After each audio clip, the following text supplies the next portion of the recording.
আমাদের অনেকেই ভালো কাজ করে মানুষের কাছে দেখানোর জন্য ট্রাই করে, বা নিজেও বলে ফেলে যে দেখেন আমি তো তেমন আমল করতে পারি না, তাহাজ্জুদের নামাজটা পড়ি।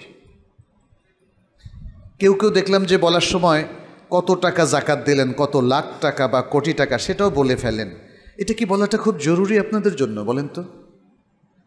আল্লাহ মানে অন্য দ্বারা বললে আল্লাহর বিরুদ্ধে সাক্ষী রাখলেন নাকি?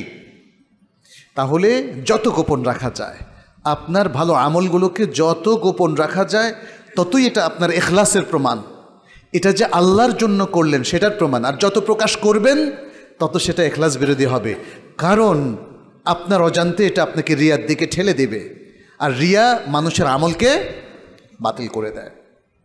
অতএব মনে রাখবেন, আপনি অতি সঙ্গোপনেও যদি ভালো কোনো কাজ করেন, আল্লাহর ইলম থেকে সেটা কখনো গোপন থাকে না, এবং নিশ্চিত আপনি আল্লাহর কাছে তার রিমুনারেশন, তার রিওয়ার্ড, তার সওয়াবটা পাবেনই।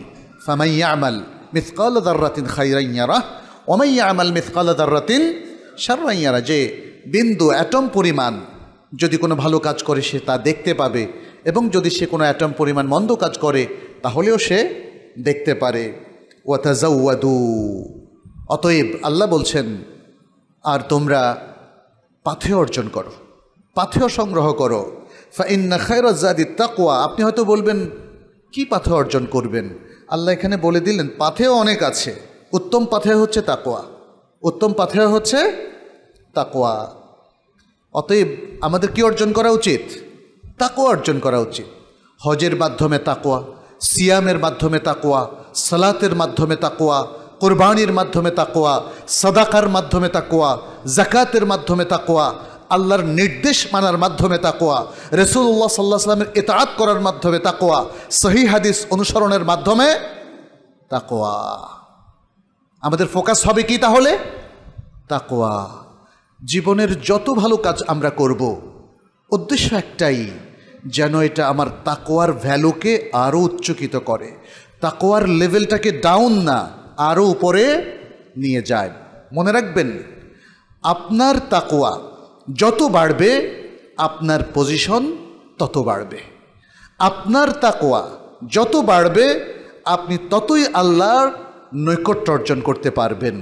বিপরীতে এটাও মনে রাখবেন, আপনার তাকওয়া যত কমবে আল্লাহর কাছে আপনার পজিশন তত কমবে, আপনার তাকওয়া যত কমবে আপনার রিওয়ার্ডও তত কমবে, এবং আপনার তাকওয়া যত কমবে ততই আপনি বেশি ঝুঁকিতে পড়ে যাবেন, আপনি পাপে সম্পৃক্ত হয়ে যেতে পারেন, আপনি আরও নানা রকম ঘাটতিতে পড়ে যেতে পারেন।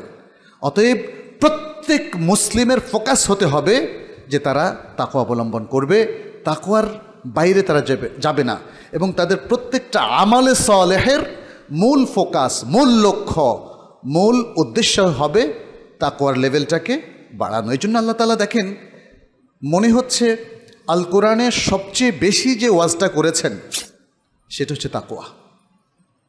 আর যে কোনো পরিভাষা তিনি বহুবার বলেছেন, অন্য অন্য পরিভাষাগুলো ঈমান, ইসলাম আর অন্য অন্য সকল কিছু, সালাত, জাকাত, কিন্তু তাকওয়ার আলোচনা আল্লাহ সুবহানাহু ওয়া তাআলা এত বেশি করেছেন, আমি অনেকবারই এটা মোটামুটি হিসেব করে, একদম পূর্ণাঙ্গ না হলেও হিসেব করে দেখেছি যে শুধু তাকওয়ার আয়াতগুলো যদি আপনি তেলাওয়াত করেন তাতেও 2 থেকে আড়াই ঘন্টা 3 ঘন্টা লাগবে। তাহলে কি পরিমাণ তাকওয়ার আলোচনা করেছেন? কারণ তাকওয়া ঈমানের পরেই আমাদের জীবনের মূল ফোকাস। তাকওয়া একটা রক্ষা কবচ, একটা চমৎকার প্রোগ্রাম, একটা সুন্দর সফটওয়্যারের মতো, যেটা আপনার চারিদিকে একটা শিল্ড তৈরি করবে, একটা বুহ তৈরি করবে আপনাকে পাপ থেকে বাঁচানোর জন্য। অতএব আমাদের সার্বিক সব কাজের ফোকাস হবে তাকওয়া। আচ্ছা, এরপর আল্লাহ তাআলা বলছেন, ওয়াত্তাকুন ইয়া উলিল আলবাব, হে ইমানদার লোকেরা, হে বুদ্ধিমান লোকেরা, তোমরা আমাকে ভয় করো, তোমরা আমার তাকওয়া অবলম্বন করো। ওয়াত্তাকুন ইয়া উলিল আলবাব। দেখেন এই কথার দ্বারা আল্লাহ কি বোঝাতে চাইলেন? বোঝাতে চাইলেন বুদ্ধিমানেরাই মুত্তাকি হয়। যার বুদ্ধি কম, যে বুদ্ধিটা কাজে লাগাতে পারলো না, সেই আসলে তাকওয়াকে অবহেলা করলো, তাকওয়াকে ইগনোর করলো, সে মুত্তাকি হতে পারলো না, যে কোনো কারণেই হোক। অতএব আমরা আপনাদেরকে বলবো যে আসুন আমরা মুত্তাকি হই। এবং আপনি দেখেছেন যে খুতবাতুল হাজার মধ্যে যে 3টা আয়াত পড়ি আমরা, ওটা কিন্তু তাকওয়ার আয়াত। ইয়া আইয়ুহাল্লাযীনা আমানুত্তাকুল্লাহা হাক্কা তুকাতিহ, তারপরে হচ্ছে ইয়া আইয়ুহান নাসু তাকু রাব্বাকুমুল্লাযী খালাকাকুম মিন নাফসিন ওয়াহিদা, এবং তারপরে ইয়া আইয়ুহাল্লাযীনা আমানুত্তাকুল্লাহা ওয়া কুলু কাওলান সাদীদা। আর আরেকটা আয়াতে আল্লাহ তাআলা বলেন ইন্নামা ইয়াতাকাব্বালুল্লাহু মিনাল মুত্তাকিন, আল্লাহ তাআলা শুধু মুত্তাকিনদের আমলই কবুল করেন। আই লা ইয়াতাকাব্বালুল্লাহ ইল্লা মিনাল মুত্তাকিন, আল্লাহ মুত্তাকি ছাড়া আর কারো আমল কবুল করেন না। কারণ অন্যরা কিন্তু আসলে তার যে এটিকেটস, যে নির্দেশনা ইসলাম দিয়েছে সেটাকে মেনটেন করে না। যার তাকওয়া নেই সে নির্লজ্জ এবং পাপের যে কোনো কাজ সে করতে পারে। ফলে মানে অবজারভেশনের পরে দেখা যায় যে মুত্তাকিরাই নিজেকে হেফাজতে রাখতে পারে, মুত্তাকিরাই পুণ্যের কাজটা ঠিকমতো করতে পারে, মুত্তাকিরাই পাপ থেকে নিজেকে রক্ষা করতে পারে।